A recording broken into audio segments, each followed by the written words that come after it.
예, 한판 브리핑 김수인 평론가와 함께합니다. 어서 오십시오. 네, 반갑습니다. 자, 오늘도 함께하셨습니다. 서정옥 변호사님, 장윤 변호사 두 분 어서 오세요. 안녕하세요. 자, 일단 김경수 전 지사의 사면 복권을 두고 굉장히 좀 뉴스가 뜨겁습니다. 정치권에 균열이 있는 것이 아니냐. 일단 여권에서 한동훈 대표가 반대를 표명을 했고 대통령실은 대통령 권한이다 이렇게 맞서고 있네요. 네, 한동훈 대표는 측근을 통해 민주주의 파괴 범죄를 반성하지도 않은 사람에게 정치를 하라고 복권해 주는데 공감 못할 국민이 많을 것이라고 부정적 인식을 드러냈습니다. 그리고 그간 여러 차례 반대 의사를 전달했던 것으로 알려졌는데요. 반면 대통령실과 친윤계에서는 2022년 12월 사면 때 예정된 일이고 대통령의 고유 권한이라고 하는 입장입니다. 예. 또 일각에서 한 대표가 법무부 장관 재임 당시에는 반대 의견을 내지 않았다 이런 지적도 나왔고요. 예. 이에 친한계 김종혁 최고위원은 CBS 라디오 김현정의 뉴스쇼에 출연해 한 대표가 법무부 장관 시절에도 사면 복권에 신중한 입장이었다고 설명했습니다. 다만 당정 갈등이 번지는 것을 한 대표가 원치 않기 때문에 공식적인 반대 입장 표명은 하지 않을 것이라고 예측을 했고요. 예. 김 전 지사 복권은 내일 13일 국무회의에서 윤석열 대통령 재가를 받으면 최종적으로 결정됩니다. 예, 공식적인 반대 입장이 아니지만 측근을 통해 나와서 이게 어떻게 봐야 됩니까? 이 입장은 공식적인 건 아닙니까? 그러면? 일단은 반대한다는 입장은 알려져 있는데 네. 여기서 추가적으로 뭐 직접적 공개적으로 뭐 최고의 회의라든가 촉구를 한다든지 이렇게까지는 아직 가지 않았고 앞으로도 가지 않을 수 있다라고 하는 거죠. 예. 자, 이런 가운데 이재명 전 대표의 입장에 대해서도 논란인데 일단 김경수 전 지사의 복권에 대해 요청을 했는지 안 했는지 이것도 진실 공방이 있네요. 네, 여권 측에서는 언론에 지난 4월 윤석열 대통령과 이재명 당시 민주당 대표와의 회담을 앞두고 민주당 측이 복권 요청을 해온 사실 자체가 없다라고 밝히고 있습니다. 예. 한 관계자는 최근에 요청이 온 것은 맞는 것 같다라고 밝히면서도 전혀 영향을 미치진 않았다라고 선을 그었고요. 예. 반면에 이재명 전 대표는 지난 10일 민주당 경선 일정 도중에 영수회담 당일은 아니고 다른 기회로 복권 요청을 했다는 취지로 밝혔습니다. 그리고 박찬대 민주당 원내대표는 김경수 전 지사와 정경심 전 교수에 대한 사면 복권을 요청을 했고 대통령실에서도 질문이 왔었다라고 말했습니다. 예. 자, 일단 김경수 전 지사의 이 사면 복권 문제 굉장히 지금 또 정치권에 큰 화두가 됐네요. 서 변호사님부터. 먼저 이제 그 한동훈 대표가 반대하는 게요. 예. 뭐 민주주의 파괴범 뭐 이런 거는 그냥 명분이고요. 솔직히 다 사면 복권이 민주주의 파괴범이지 뭐 아닌 사람이 누가 있나요? 그게 아니고요. 저는 가장 큰 이유가 옛날에 그 박영선 총리, 양정철 비서실장 그 연장으로 보는 것 같아요. 그때요. 예. 그때 어떤 이야기 있었냐면 김경수를 이제 사면시켜서 그때 대안으로 정계 개편 이야기가 있었거든요. 네. 박영선은 총리, 양정철은 비서실장.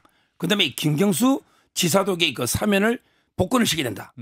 그때 예. 이래서 이게 반 이재명 세력을 이게 정계 개편해야 된다. 이런 논의가 많았어요.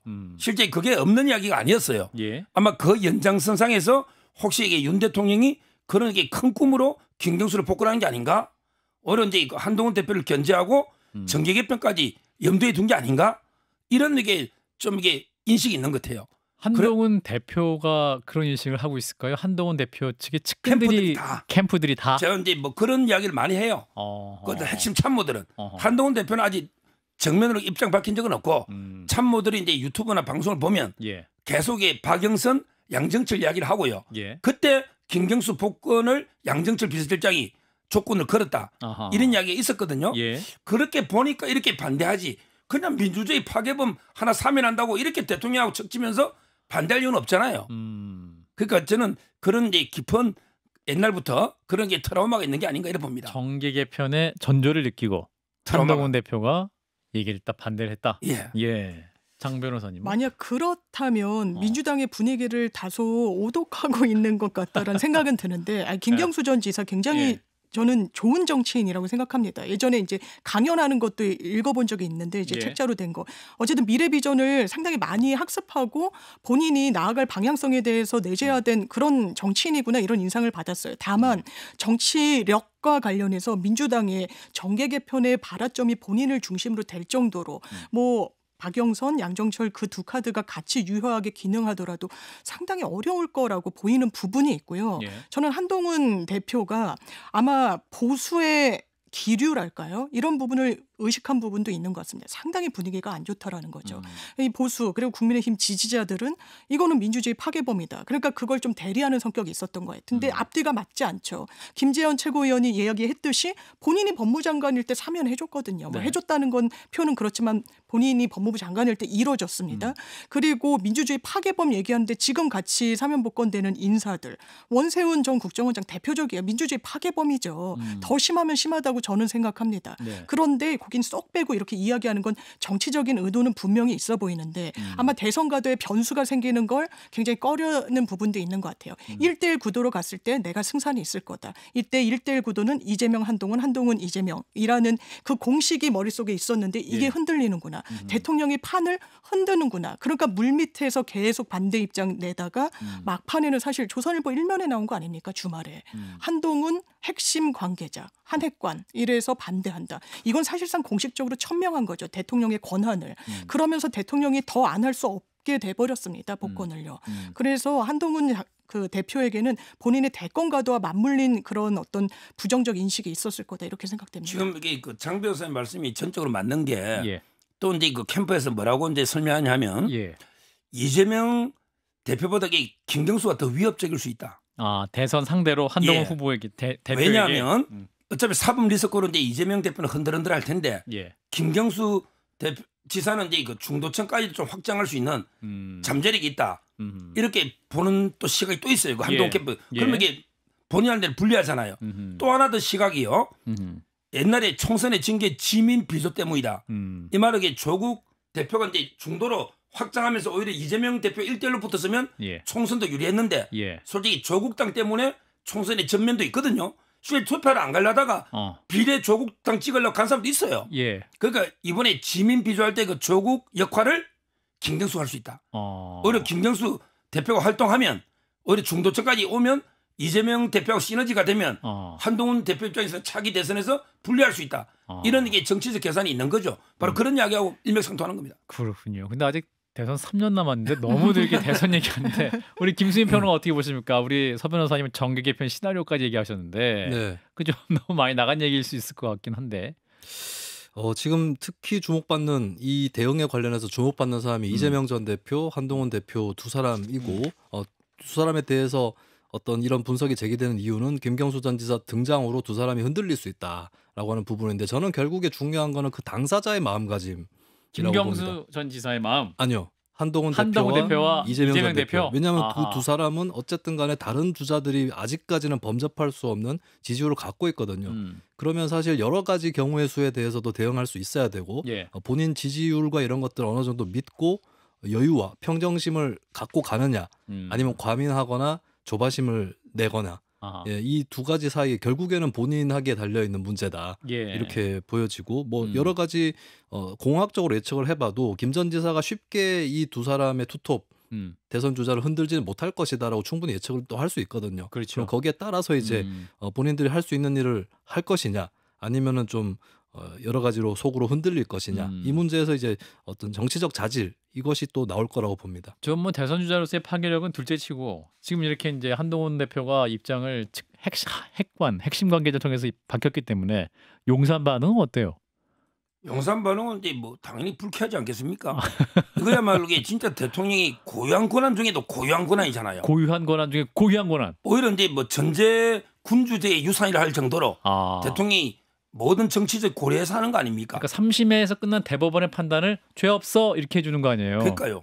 이걸 이제 미리 뭐 그럼 한동훈 대표하고 미리 상의를 하겠습니까? 뭐 하겠습니까?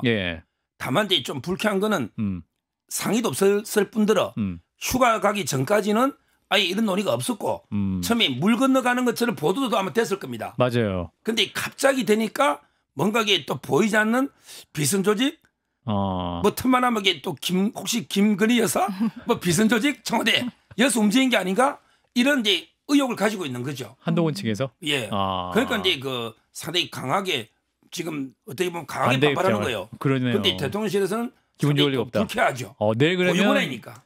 내일 그러면 국무회의에서 대통령의 입장이 직접 어떻게 나오는지 좀 봐야겠네요. 볼 것만 있으면 그냥 하지. 조정지 볼 것도 없어요. 자 일단 다음 뉴스 할 게 많아가지고 자 김영석 신임 독립기념관장 논란이 커지고 있는데 일단 독립기념관은 광복절 경축식을 취소했네요. 네, 독립기념관은 오는 8월 15일 광복절에 예정돼 있던 경축식을 취소한다라고 밝혔습니다. 김영석 신임관장이 대통령 주최 정부 행사에 참석 요청을 받았다면서 기관장이 없는 상황에서 진행이 어렵기 때문에 취소 결정을 했다고 밝혔고요. 독립기념관이 경축식을 열지 않는 것은 개관 이래 37년 만에 처음입니다. 각계 반발은 계속되고 있는데요. 독립기념관 노조는 행사 취소에 대해 많은 국민에게 당혹감과 실망을 줬다면서 김영석 관장의 사퇴를 촉구했습니다. 아니 독립기념관장 때문에 독립기념관이 37년간 이어왔던 행사는 안 하는 거예요? 관장 때문에 대통령 주최 행사에 참석해야 된다. 뭐 이런 이유를 들고 있습니다. 아 그렇군요. 오늘 이제 기자회견과 각종 논란에 대한 해명을 했는데 그 장면을 영상으로 듣고 이어가겠습니다.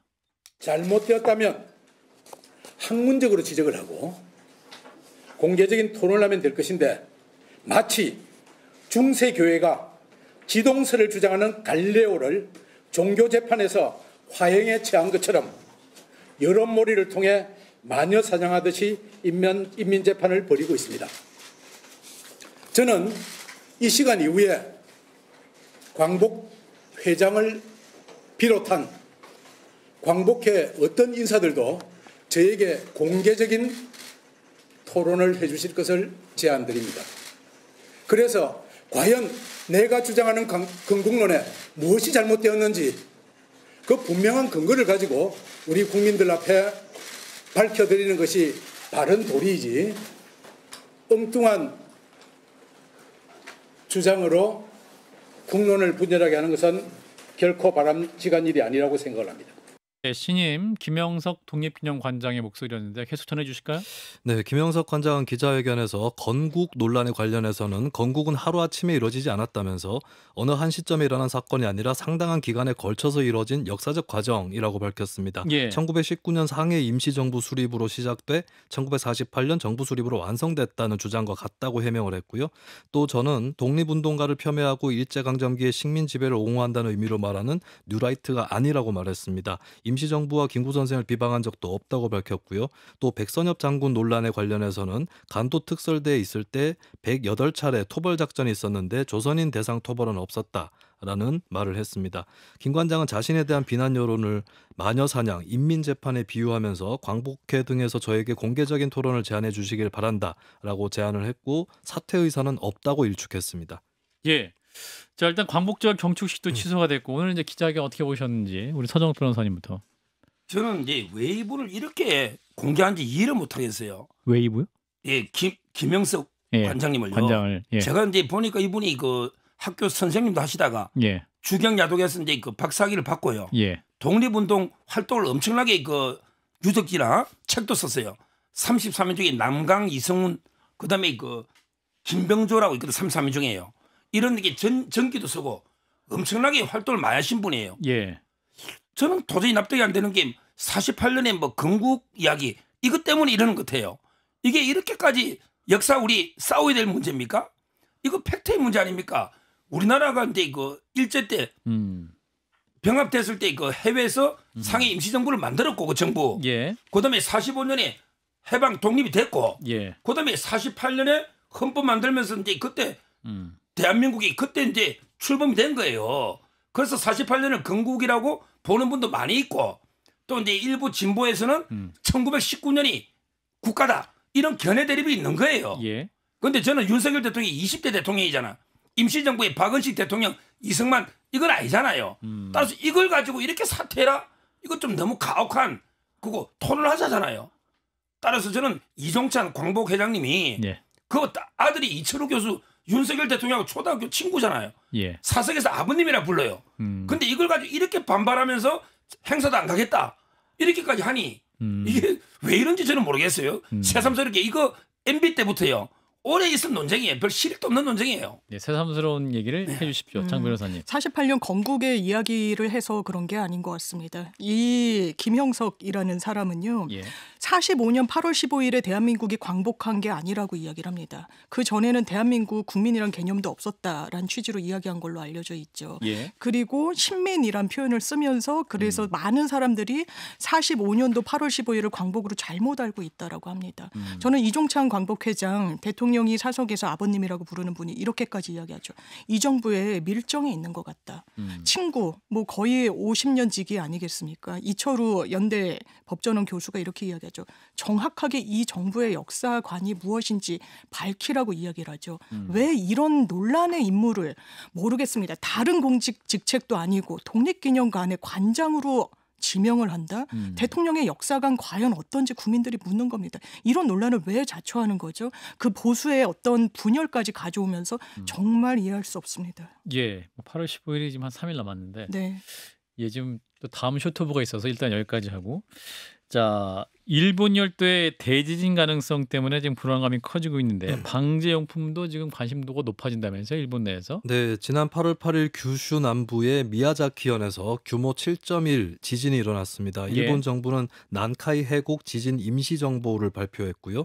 난카이 해곡 대지진은 수도권 서쪽인 시즈오카현 앞바다에서 시코쿠 남부, 규슈 동부 해역까지 이어져 있는 난카이 해곡에서 100년 내지 150년 간격으로 발생하는 대형 지진입니다. 1944년에 규모 7.9, 46년에 규모 8.0 지진이 발생한 바 있고요.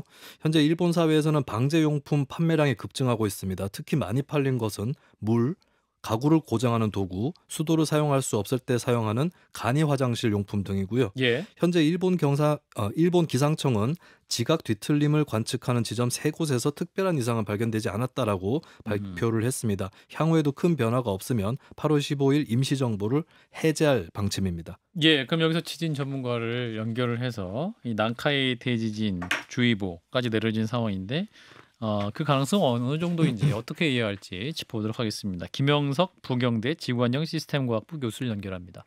교수님 나와 계시죠? 네, 안녕하십니까? 예, 자 지금 이제 시선이 집중되고 있는 게 일본 동쪽의 난카이 해곡이라고 하는데 이 해곡이 이렇게 지질학적으로 위험한 이유는 뭡니까? 이제 지구는 기본적으로 이제 판이라고 하는 예.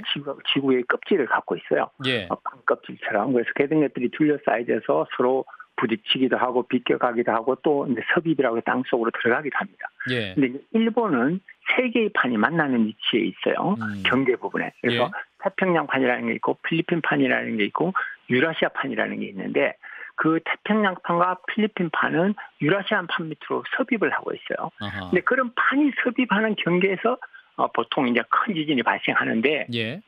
지금 필리핀 판과 유라시아 판이 만나는 그 부분이 이제 난카이 해곡이 되고 그게 길이가 한 600에서 한 900km가 달하는 굉장히 큰 섭입대가 되기 때문에 예. 그렇게 보는 겁니다. 아하, 그렇군요. 자, 유튜브로 이제 화면에 나오고 있는데 근데 100년 주기설은 왜 나온 얘기입니까? 이제 지진은 단층의 이제 응력이라고 해서 계속 판이 움직이면서 이제 쌓게 되는데 그것을 이제 해소를 합니다. 지진을 발생하면서 그 해소하는 그런 메커니즘으로 되는데, 예. 이게 그래서 이제 정확한 발생 시기는 알 수는 없지만 우리가 좀 더 장기적으로 보면 옛날에 일어났던 그런 지진들을 분석을 해보면 어느 정도의 일정한 우리가 소위 말하는 재발 주기라고 해서 예. 발생한 주기를 갖고 있습니다. 아하. 그래서 정확하게는 알 수 없지만 그래서 그것이 지금 이 난카이 지역에서 한 90년에서 한 200년 정도의 주기로 한 8 정도 이상의 규모의 지진들이 계속 발생해 왔어요. 아하. 그래서 이제 평균을 내보니까 한 1300년 내에 한 12회 정도가 발생했어요. 8 이상이. 예. 그러니까 평균 해보면 한 110년 정도가 되는 거죠. 그래서 이제 100년 주기설이 나온 거죠. 예, 그렇군요. 최근 이제 난카이 해곡을 따라서 발생했던 마지막 지진이 1946년 규모의 8.0 대지진이었는데 대지진으로 보면 이게 약 80년이기 때문에 교수님 말씀하신 대로 그 주기에 따라서 80년 동안 또 판과 판 사이에 부딪히는 응력이라고 말씀하셨죠. 그렇기 때문에 이게 혹시라도 그 대지진의 가능성이 있는 것이 아니냐라는 예측도 있는데 교수님 어떻게 판단하십니까? 네, 충분히 가능은 합니다. 그런데 네. 앞에서 제가 말씀드린 것처럼 주기가 보통 한 평균 했을 때 한 110년 정도 내외이기 때문에 예. 그러니까 가능은 하지만 제가 봤을 때는 아직은 아주 높은 상태는 아니다. 아하. 그래서 재발 주기를 물론 지나서 점점 발생하지 않으면 확률은 좀 앞으로는 더 이제 높아지겠지만 예. 지금 그렇게 위험한 상태까지 도달한 것은 아니다. 저는 그렇게 보고 있습니다. 예, 장 변호사님. 네, 근데 제가 뉴스를 봤더니 일본 기상청에서는 그 발생 확률이 0.5% 정도다라고 이제 예측을 했던데요. 저희가 이제 비전문가로서 봤을 때는 이게 그렇게 높은 수치로 보이지는 않는데 어쨌든 일본 기시다우미오 총리도 나서서 뭐 해외 출장도 자제하고 지진 경계태세 계속하겠다, 뭐 대응 갈등 태세에 긴장을 늦추지 않겠다 이렇게 대비를 하는 이유가 있습니까? 예. 그래서 이제 일반 분들이 보시면 그게 뭐 0.5% 하면 이건 뭐 아무것도 아닌 것 같은데 이렇게 생각하실 수 있는데 예. 지진은 굉장히 장기적인 기간으로 봅니다. 일반 우리가 사람들 생각하는 기간이 아니고 예. 장기적인 예측을 하는데 우리 몇십 년 내에 발생할 확률이 얼마다 이렇게 해요. 근데 이제 지금 여기는 분석을 했을 때 30년 이내에 발생할 확률이 70에서 80%로 보는 겁니다. 예. 근데 지금 여기서 아까 0.5%는 일주일 이내거든요. 그래서 그 발생한 우리가 7.1이 발생한 그 지진으로부터 일주일 이내에 발생할 확률은 그 30년 이내를 다시 나눠서 하니까 훨씬 더 작게 되는 거죠. 그래서 실제로 낮지만 그 대신 이제 미야자키 현에 지진이 발생했으니까 이게 난카이 해곡 같은 연관성이 있을 수 있고 자극할 수 있다고 보는 사람들이 있기 때문에 이전보다는 좀 더 증가했다 이렇게 지금 보는 겁니다. 또 이전에도 큰 지진 이후에는 더 큰 지진들이 발생했던 경우가 굉장히 많이 있었어요. 예. 동일본 지진도 그랬고 그래서 난카 해곡도 역사적으로 큰 지진을 많이 발생했던 그런 기록이 있기 때문에 이제 이게 7.1짜리가 터졌으니까 그게 옆에 있는 난카이 이제 해곡을 또 자극을 해서 더 큰 게 오지 않을까 하고 우려하니 돼서 이게 또 사전에 대비를 하면 피해를 줄일 수 있으니까 그런 의도에서 지금 준비하고 있는 걸 알고 있습니다. 예, 경고하고 예방하면 이제 더 좋을 수 있겠죠. 근데 이제 실제로 만약에 그런 일은 없어서야겠지만 8.0의 지진이 발생하면 어느 정도 상황까지 오는 겁니까? 그냥 위치에 따른데 하는데 만약에 규모 지금 8 정도의 지진이 아주 가까이서 발생하면 예. 그 피해는 정말 상상하기 어렵습니다. 그러나 이제 지진 발생을 위치하고 깊이하고 그 지역의 또 집안 조건이나 그다음에 이제 얼마나 많이 뭐 인구들이 밀집해서 이런 것들에서 영향을 받기 때문에 예. 실질적으로 도시 아래에서 발생한다. 그럼 피해가 굉장히 커지죠. 그 대신 몸 바다나 굉장히 이제 깊은 데서 발생을 하면 지진파가 오면서 이제 감쇄가 되거든요. 에너지가.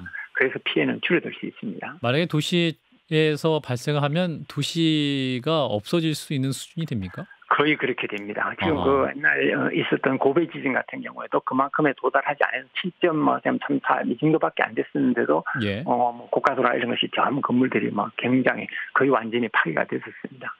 그렇군요. 이제 그런 일은 없어야겠고 지난주에 이제 가고시마 오이타현에 쓰나미 주의보가 내려지면서 이쪽으로 또 휴가를 잡으신 분들이 또 걱정하시는 우리 여행객들이 있으신 것 같아요. 그래서 교수님도 판단하시기 어려우시겠습니다만 이게 또 일본 쪽으로 그 이쪽 해당 지역으로 휴가 계획을 삼으신 분들이 있으실 것 같은데 어떻게 좀 정보를 참고하면 좋을까요? 이런 것들이 대비를 해서 나쁠 것이 없죠. 예. 그래서 우리가 현재 저희 해석으로는 난카 해곡 전체가 파열이 돼서 대규모 지진이 발생하기보다는 이번 지진이 발생한 그런 미야자키현 주변이나 또한 동경 지역이 굉장히 조금 위험합니다. 사실은 동경 지역이 지진이 발생했지만 오랫동안 그 단층들이 활성화가 안 됐기 때문에 제가 봤을 때는 그런 지역에서 7 내외 규모의 지진이 발생할 확률이 저는 개인적으로 상당히 좀 높다고 보고 있고요. 그래서 특히 바다 쪽으로 이제 가시게 되면 특히 일본으로 봤을 때의 동측입니다. 일본으로 봤을 때의 동측의 바다 쪽으로 가신다면 이 대피할 수 있는 장소, 높은 곳으로 이제 대피할 수 있는 장소를 미리 생각해 두시는 게 좋고 아마 최대로 높다면 지금 한 28m까지 온 적이 있거든요. 쓰나미가.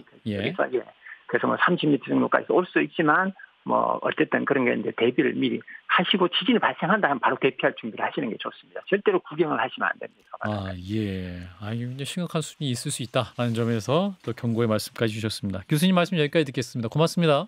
예, 감사합니다. 네, 김영석 부경대 지구환경시스템과학부 교수였습니다. 하나만 짧게 짚고 마무리하겠습니다. 대통령이 차기 검찰총장 후보자로 심우정 현 차관을 지명을 했죠? 네, 윤석열 대통령 어제 11일 박성재 법무부 장관으로부터 검찰총장 임명 제청을 받고 심우정 차관을 총장 후보자로 지명을 했습니다. 정진석 대통령 비서실장은 검찰 구성원의 신망이 두텁고 법치주의 확립에 대한 확고한 신념을 가지고 있다라고 인선 배경을 설명을 했고요. 심 후보자는 법무부 기획조정실장, 대검찰청 차장검사 등을 거쳐 지난 1월부터 법무부 차관을 맡고 있고 기획통으로 분류가 되고 있어서 특수통을 통한 사정 드라이브보다는 검찰 조직 안정화를 고려한 인선이다 이런 평가가 나오고 있습니다. 했습니다. 김건희 여사 수사 등 현안이 많은데 거기에 대한 입장은 짧게 뭐라고 있습니까? 네, 국민의 신뢰를 얻을 수 있도록 법치주의를 확립하는 본연의 역할을 다하는 것이 중요하다라고 원론적인 입장을 밝혔고요. 또 이원석 총장이 특혜도 성역도 없다고 발언한 것에 대해서도 당연하다라고 하면서도 검찰 구성원들이 그런 믿음을 갖고 일을 할 수 있도록 최선을 다하겠다. 그리고 그렇게 진행하고 있다고 생각한다라고 덧붙였습니다. 예, 짧게 논평도 있죠. 서정욱 변호사님. 아마 이제 특수통 칼잡이를 직접 총장을 여러 번 했죠. 예. 근데 그 성과에 대해서 좀 부정적인 여론이 많았어요. 아. 이번에는 이제 그 좀 기획통을 한번 해보자는 게 있었고요. 네. 그다음에 대통령하고 개인적 인연도 있고, 그다음에 장관하고 민정수석 인연도 있죠. 그래서 이제 원래부터 압도적으로 이분이 후보로 거론됐습니다. 될 사람이 된 거죠. 아, 그렇군요.